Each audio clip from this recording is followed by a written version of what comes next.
오늘은 죄인을 위하여 죽으신 사랑이란 제목으로 말씀을 나누고자 합니다. 여러분, 세상에서 가장 숭고한 사랑은 무엇일까요? 다른 사람을 위해서 자기 생명을 내어주는 사랑일 것입니다. 2016년 9월 9일 새벽에 28살의 안치범 씨는 자신이 사는 원룸 건물에 불이 나자 가장 먼저 대피를 했고 또 신고를 했습니다. 하지만 상황을 보니까 자기 혼자만 대피한 것을 알고는 다시 원룸 건물 안으로 들어가서 이웃들을 깨우기 시작했습니다. 나오세요, 나오세요. 불이 났습니다. 빨리 나오세요. 그의 도움으로 이웃들은 모두 대피를 했지만 정작 안 씨는 병원에서 사경을 헤매다가 10여일 만에 숨졌습니다. 성우를 꿈꾸던 이 청년은 자신의 마지막 목소리를 이웃을 구하는 데 쓰고 자신은 처참하게 죽고 말았습니다. 세월호 참사가 일어났을 때 선장마저 배를 버린 상황에서 당시 사무장이었던 45세의 양대홍 씨는 끝까지 학생들을 구했습니다. 양대홍 씨는 침몰 직전에 아내와 마지막으로 통화했습니다. 모아둔 돈은 큰아이 등록금으로 써줘. 길게 통화 못해. 아이들 구하러 가야 해. 당시 19살의 알바생 송모군은 겁에 질린 자신에게 어서 빠져나가라고 창문을 올려주던 것이 그가 기억하는 양 사무장의 마지막 모습이었다고 합니다. 누군가를 위해서 자신의 생명을 내어주는 것은 또 그것만큼 숭고한 사랑은 이 세상에 없을 것입니다. 그런데 하나님께서는 죄인을 구원하기 위해 그런 사랑을 우리에게 보여주셨습니다. 오늘 로마서의 말씀은 하나님의 사랑이 어떻게 누구를 향해 그리고 어떤 방식으로 나타났는지를 잘 설명하고 있는데 이 말씀을 통해서 죄인을 위해 죽으신 하나님의 사랑을 묵상하는 시간이 되었으면 좋겠습니다. 먼저 본문을 통해서 우리는 사랑받을 자격이 없는 자였음을 알 수 있습니다. 6절에 보면 우리가 아직 연약할 때에 라고 그렇게 말씀을 하는데요. 연약할 때라고 하는 것은 우리의 믿음이 연약한 때를 가리키는 것이 아니라 하나님을 알지 못하는 시점을 말합니다. 다시 말하면 자신의 구원을 위해서 스스로 아무것도 할 수 없는 그런 절대 무능의 상태, 이것을 말합니다. 그리고 6절 중간에 보면 그리스도께서 경건하지 않은 자를 위하여 죽으셨도다 이렇게 했는데요. 경건하지 않은 자는요, 하나님 없이 사는 사람을 말합니다. 그리고 8절에서는 우리가 아직 죄인 되었을 때에 이렇게 말씀을 하는데요. 여기서 죄인은 도덕적으로나 또 의롭지 못하고 그 다음에 선하지 않은 사람을 말하는 것일 뿐만 아니라 인간의 타락한 본성으로 인해서 죄에서 벗어나지 못하는 모든 사람, 예수님을 믿지 않는 죄 가운데 있는 모든 인류를 말합니다. 그러므로 예수 믿기 전에 우리의 모습을 한마디로 정리하면 하나님의 사랑을 받을 자격이 전혀 없는 상태였음을 알 수 있습니다.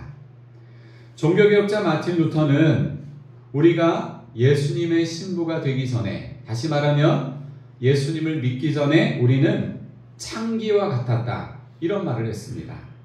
그런데 예수님께서 창기된 우리와 결혼해서 신랑이 되어주심으로 우리가 거룩하고 아름답게 되었다라는 말을 했습니다. 이 앞에 그 루터가 지었던 그 책에 기록되어 있는 내용을 한번 보시겠습니다. 루터는 자신의 책에서 이 내용을 이렇게 기록을 했습니다.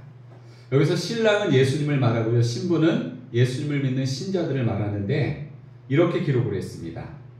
이 부유하고 거룩하신 신랑 그리스도는 이제 이 가난하고 사악한 창기와 결혼하시고 그 여자를 모든 악에서 사해 주시며 또한 그 여자를 자기의 모든 선한 것으로 치장해 주신다. 죄는 이제 그 여자를 멸망시킬 수 없다. 왜냐하면 그 죄는 그리스도에게 지어지고 그리스도에 의하여 삼키운 바 되었기 때문이다. 그리고 이 여자는 그의 남편인 그리스도 안에 있는 의를 가진다. 여러분, 이게 무슨 말이죠? 신랑과 신부는 결혼하면 한 몸이 되지 않습니까? 한 몸이 되고 또 모든 것을 공동 소유하게 되는데, 요즘에는 다 통장도 따로 그렇게 하긴 하지만요. 여러분, 기본적으로 신랑과 신부가 결혼하면 공동 소유를 누리게 됩니다. 그런데 신랑 대신 예수님은 신부된 우리 믿는 자들이 소유한 모든 나쁜 것을 다 가져가시고 신부에게 모든 좋은 것을 주셨다는 것입니다. 그렇습니다. 우리는 예수 믿기 전에 마치 사악한 창기처럼 신랑 대신 주님의 사랑을 받을 만한 자격이 전혀 없는 사람이었습니다. 그런데 이렇게 무능하고 이렇게 경건하지 않고 이렇게 죄인된 우리를 위해서 주님은 모든 나쁜 것을 가져가시고 모든 좋은 것을 우리에게 주셨습니다. 사랑받을 자격이 없는 나를 사랑해 주신 그 하나님의 그 놀라운 사랑 앞에 항상 겸손하며 항상 감사하는 여러분이 되시기를 바랍니다. 두 번째로 본문을 통해서 하나님의 사랑은 인간의 사랑과 다름을 알 수 있습니다. 한번 따라합시다. 하나님의 사랑은 인간의 사랑과 다르다. 자, 본문의 7절을 같이 읽겠습니다. 7절 시작. 의인을 위하여 죽는 자가 식지 않고 선인을 위하여 용감히 죽는 자가 혹 있거니와. 이게 무슨 뜻이죠? 의롭고 선한 사람을 위해서 극히 드물기는 하지만 가끔 죽는 사람이 존재한다는 겁니다. 그런데 이 7절의 말씀과 8절의 말씀을 서로 연결해서 해석을 하면 이렇게 됩니다. 의롭고 선한 사람을 위해 죽는 사람이 드물게 존재하기는 하지만 죄인을 위해 죽는 사람은 결코 있을 수 없다는 겁니다. 하지만 그리스도는 죄인인 우리를 위해 죽으셨다는 것입니다. 여러분, 인간의 사랑은 계산적이고 조건적일 때가 많습니다. 인간의 사랑은 주고 받는 사랑입니다. give and take입니다. 주었으면 받아야 하고 받았으면 주어야 합니다. 준 만큼 받지 못하면 섭섭한 마음이 들고요. 때로는 억울한 마음이 들기도 합니다. 예를 들어서 누군가 지인의 부모님 장례식장에 가서 부의금을 했다면 내 부모님의 장례식에도 그 지인이 와서 내가 한 만큼의 부의금을 해줘야 마음이 불편하지 않습니다. 이게 마음의 밸런스예요. 마음의 밸런스. 여러분도 그렇죠, 그죠? 그런데 제가 아는 어떤 집사님은, 우리 교회 집사님은 아니에요. 그런 한국의 문화, 품앗이, 상부상조 이런 문화를 싫어합니다. 다른 사람의 경조사에는 가서 부의금도 하고 축의금도 하지만 자신이 경조사를 겪을 때에 사람들에게 연락하는 것에 대해서 이런 생각을 갖는 거예요. 지금까지 내가 했던 봉투를 걷어들이려고 하는 그 일이 계산적인 일인 것 같아서 연락을 잘 안 하십니다. 세상의 사람은 받으면 주어야 한다는 그런 부담이 있습니다. 그래서 어떨 때는 우리가 누군가의 사랑을 받을 때도 이게 부담이 되는 경우가 있습니다. 인간의 사랑은 유한하고 계산적이고 조건적입니다. 하지만 하나님의 사랑은 무한하고 계산적이지 않고 무조건적입니다. 인간의 사랑은 수명이 짧고 오래가지 못합니다. 어떨 때는 뜨겁게 타오르다가 한순간에 그 사랑이 식어버리기도 합니다. 하지만 하나님의 사랑은 어떻습니까? 한결같고 영원합니다. 하나님의 사랑은 우리의 반응에 따라 변화되지 않습니다. 인간의 사랑은 자신이 좋아하고 자신을 좋아하는 사람만 사랑하는 선별적인 사랑입니다. 하지만 하나님의 사랑은 원수까지도 사랑하는 무조건적인 사랑입니다. 사랑 여러분, 하나님의 사랑은 인간의 사랑과 다릅니다. 지난주에 추석 명절을 보냈는데요. 저에게는 처음으로 부모님 없이 맞이하는 명절이었습니다. 얼마나 마음 한켠이 허전한지 그동안 부모님이 베풀어 주신 사랑의 기억들이 많이 생각났습니다. 부모님이 살아계실 때는 잘 몰랐지만 돌아가시고 난 다음에야 부모님의 사랑이 얼마나 깊고 위대한 사랑이었는지를 조금은 깨닫게 되는 것 같습니다. 그런데 부모님의 사랑도 잘 헤아리지 못하는 우리가 어찌 하나님의 놀라운 사랑을 다 헤아릴 수 있겠습니까? 다 헤아릴 수 없고 다 보답할 수 없고 실천할 수 없지만 나 같은 죄인을 위해 죽으신 주님의 사랑을 날마다 묵상하고 그 사랑 담기를 힘쓰는 우리 모두가 되기를 소망합니다. 마지막으로 본문을 통해서 그리스도의 죽으심은 하나님의 사랑을 눈으로 보여준 사건임을 알 수 있습니다. 자, 그리스도의 죽으심이 뭐라고요? 하나님의 사랑을 우리의 눈앞에 보여준 사건이라는 것입니다. 자, 본문의 8절을 같이 읽겠습니다. 시작. 우리가 아직 죄인 되었을 때에 그리스도께서 우리를 위하여 죽으심으로 하나님께서 우리에 대한 자기의 사랑을 확증하셨느니라. 아멘. 그리스도의 십자가 죽으심은 보이지 않는 하나님의 사랑을 눈으로 보여준 역사적 사건입니다. 8절 뒷부분에서 자기의 사랑이란 말이 있죠. 이 자기의 사랑은 무조건적인, 절대적인, 그리고 변하지 않는 아가페의 사랑을 말하는데요. 죄인이었던 우리를 위해 죽으신 그 사랑이 바로 하나님만 가지신 유일하고 고유한 사랑임을 강조하고 있습니다. 그 다음에 8절 맨 뒤에 확정하셨다. 이 말은 헬라어로 쉬니 스테신이란 말인데요. 이것은 드러내다, 나타내 보여주다 라는 그런 뜻입니다. 쉬니 스테신 이것은 계속과 반복을 나타내는 현재 능동형 시제인데요.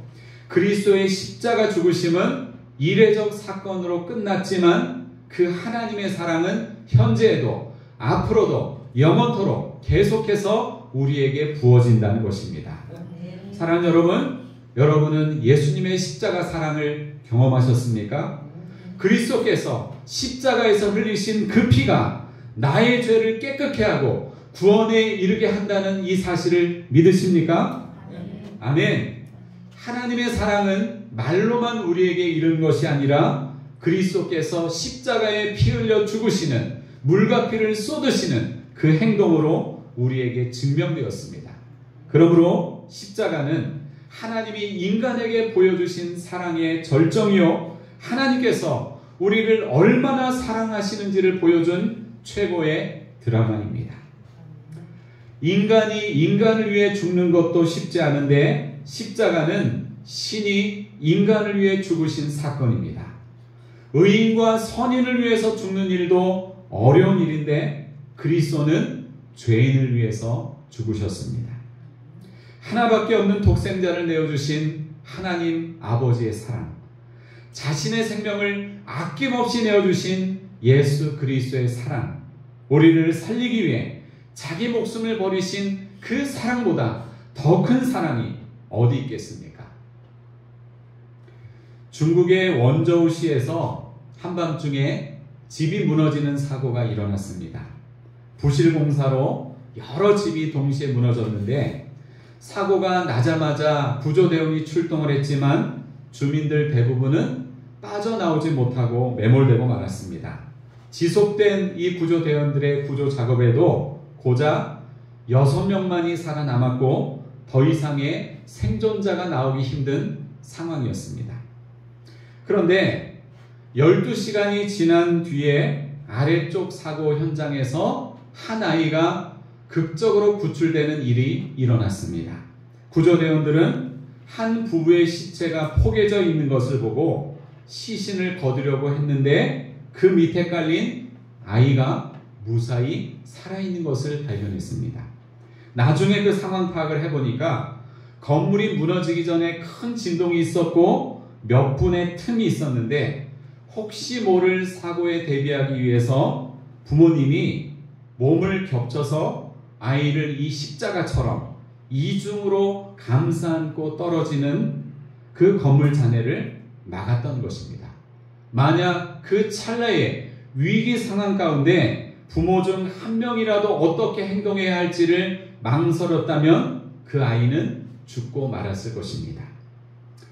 그런데 자기 목숨보다 아이의 생명을 더 소중히 여긴 부모님의 그 사랑과 희생 때문에 아이는 그 무시무시한 사고 현장 속에서도 상처 하나 없이 무사히 구출될 수 있었습니다.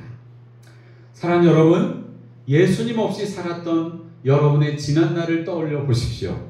우리는 하나님의 사랑을 받을 만한 자격이 전혀 없는 죄인이었지만 인간과 다른 하나님의 사랑으로 인해서 그리스도께서 죄인을 위해 십자가에 못 박혀 죽으셨고 누구든지 예수 그리스도를 믿는 자마다 멸망치 않고 영생을 얻게 하셨습니다. 죄인을 위하여 죽으심으로 하나님의 사랑을 우리의 눈으로 보여준 그리스도의 십자가 은혜를 영원히 감사하며 찬양하는 저와 여러분의 삶이 되시기를 예수님의 이름으로 축원합니다. 기도하시겠습니다.